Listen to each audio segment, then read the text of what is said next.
గత 2024 సంవత్సరంలో YCP social మీడియాకు చెందిన వ్యక్తి ముఖ్యమంత్రిని, ఉప ముఖ్యమంత్రి పవన్ కళ్యాణ్ని, విద్యాశాఖ మంత్రి నారా లోకేష్ను అసభ్యకరంగా చిత్రీకరిస్తూ ఫేస్బుక్లో పోస్ట్ చేసినందుకు బత్తుల శ్రీనివాసరెడ్డి అనే వ్యక్తిని అదుపులోకి తీసుకుని కోర్టులో హాజరుపరిచినట్లు పొన్నూరు అర్బన్ సీఐ వీరా నాయక్ తెలిపారు. ముఖ్యమంత్రి చంద్రబాబు నాయుడు, ఉప ముఖ్యమంత్రి పవన్ కళ్యాణ్, మంత్రి నారా లోకేష్పై సోషల్ మీడియాలో అసభ్యకర పోస్టులు పెట్టిన వ్యక్తిపై పొన్నూరు పట్టణానికి చెందిన తెలుగుదేశం పార్టీ కార్యకర్తల ఫిర్యాదు మేరకు 2024వ సంవత్సరంలో కేసు నమోదు చేయగా ఈ మధ్యకాలంలో అతను కువైట్లో ఉన్నట్లు సమాచారం. అప్పటి నుండి బత్తుల శ్రీనివాసరెడ్డి ఇప్పటి వరకు పరారీలో ఉండగా నిన్న అతన్ని పొన్నూరు బస్టాండ్లో అరెస్ట్ చేసినట్లు సీఐ వీరనాయక్ తెలిపారు.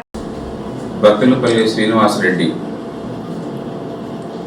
తండ్రి పేరు శ్రీనివాసులు అనే వ్యక్తిని పొన్నూరు పట్టణం పోలీస్ స్టేషన్కి సంబంధించినటువంటి crime number 233/2024 under section 196 clause 1, 352, 353 clause 1 BNS and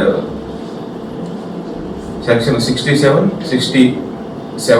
IT act కేసులో ఇతను ముద్దాయిగా ఉన్నాడు.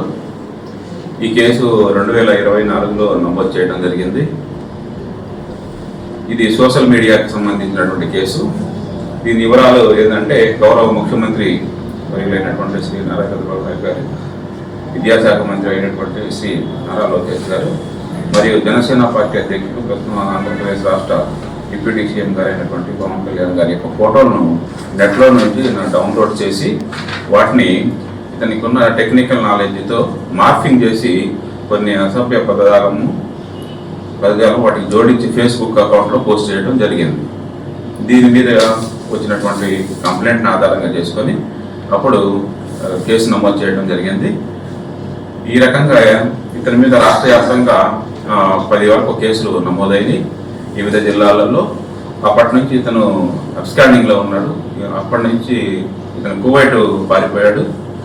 రీసెంట్గా ఇతను కువైట్ నుంచి వచ్చినప్పుడు ఇమిగ్రేషన్ అధికారులు ఇతన్ని ఎయిర్పోర్ట్లో ఆపి మనకి పోలీసులకు తెలియపరచడం జరిగింది. అక్కడి నుంచి ఏ పోలీస్ స్టేషన్లో అయితే కేసులు పెండింగ్ ఉన్నాయో వాళ్ళు ఆ కేసులలో అరెస్ట్ చేయడం జరిగింది. అందులో భాగంగా మన దగ్గర ఉన్నటువంటి ఈ కేసులో అరెస్ట్ పెండింగ్ ఉంది. కావున ఈ సమాచారం మాకున్న సమాచారం మేరకు మేము రేపర్ల బస్ స్టాండ్ మాకు ఈ యొక్క వ్యక్తి ఆచూకీ మీద ఇన్ఫర్మేషన్ ఉంది. ఇందులో భాగంగా అతను అరెస్ట్ చేసేసి ఈరోజు ఫార్మాలిటీస్ అన్ని కంప్లీట్ చేసుకొని గౌరవ న్యాయస్థానం ముందు ప్రొడ్యూస్ చేయడం జరుగుతుంది. న్యాయస్థానం ఉత్తర్వుల ప్రకారం తదుపరి చర్యలు చేపట్టడం జరుగుతుంది.